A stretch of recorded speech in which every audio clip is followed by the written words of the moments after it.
இயேசு கிறிஸ்துவின் நாமத்தினால் உங்களுக்கு என் அன்பின் நல்வாழ்த்துக்கள். நம்பிக்கை என்ற தலைப்பின் மூலமாய் கர்த்தருடைய வார்த்தையை பகிர்ந்து கொள்வதனால சந்தோஷம். இதை கேட்குற உங்களுக்கு ஒரு நம்பிக்கை வரட்டுன்றதுக்காகத்தான் நான் உங்களோட கூட ஆண்டவருடைய வார்த்தையை பேசுகிறேன். சுயமாக பேசாதபடிக்கு கர்த்தருடைய வார்த்தையை கொண்டு பேசுகிறேன். இந்த நாளில் கூட சங்கீதம் 13ஆம் அதிகாரம் 5வது வசனம். நான் உம்முடைய கிருபையின் மேல் நம்பிக்கையாக இருக்கிறேன், உம்முடைய ரட்சிப்பினால் என் இருதயம் களிகூரும். அல்லேலூயா. யார் மேலே நம்பிக்கையாக இருக்கிறாங்களா? அவருடைய கிருபையின் மேலே நம்பிக்கை. ஏன்னா நம்ம காலையில் எழுறது, இரவெல்லாம் படுத்து உறங்குறோம்.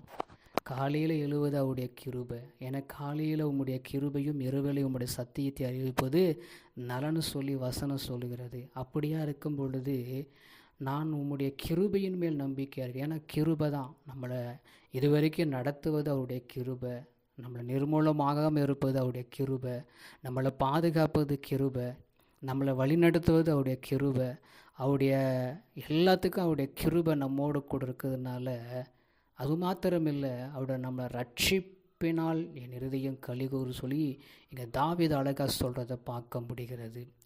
நம்பிக்கை, அவருடைய கிருபையின் மேல் நம்பிக்கையாக இருக்கிறோம். அதே சமயத்தில் அவருடைய ரட்சிப்பு நம்ம இருதயத்தை களிகூறும். இன்றைக்கி பாவத்தில் விழுந்து கொண்டு இன்றைக்கி எத்தனையோ பேர் பல பிரச்சனையோடு வாழ்ந்து கொண்டிருக்கிறாங்க.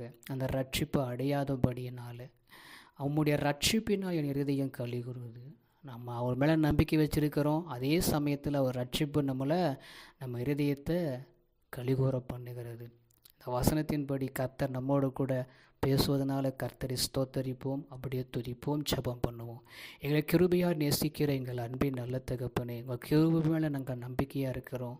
உங்களுடைய ரட்சிப்பினால் என் இருதயம் களிகூது சொல்லி அப்படியே தாவீது சொல்கிறாரு. அதே மாதிரி தான் தகப்பனே, நாங்கள் உங்கள் மேலே நம்பிக்கையாக இருக்கிறோம், உங்கள் கிருபை மேலே நம்பிக்கையாக இருக்கிறோம். அமேன். உங்களுடைய கிருபையின் காலத்துக்குள்ளே நாங்கள் வந்திருக்கிறோம். அதனால் அந்த கிருபையின் மேலே நாங்கள் நம்பிக்கையாக இருக்கிறோம் ஐயா. இரவெல்லாம் படுத்து உறங்குறோம். காலையில் எழும்போது உங்களுடைய கிருபை கண் விழிக்க வைக்கிறதுனால ஸ்தோத்தரிக்கிறோம். ஆண்டவரே, நாங்கள் நடக்கும்போது உங்கள் கிருபை இருக்குது, படுக்கும்போது கிருபை இருக்குது. அப்பா, நாங்கள் வேலை செய்யும்போது உங்கள் கிருபை உங்கள் கிருபை இருந்து எங்களை நடத்துவதனால உங்களுக்கு ஸ்தோத்திரம். நீங்கள் அற்புதங்களையும் அதிசயங்களையும் காணப்படும். இயேசுவின் நாமத்தை சொல்லி ஜெபிக்கிற நல்ல பிதாவே. ஆமேன், ஆமேன்.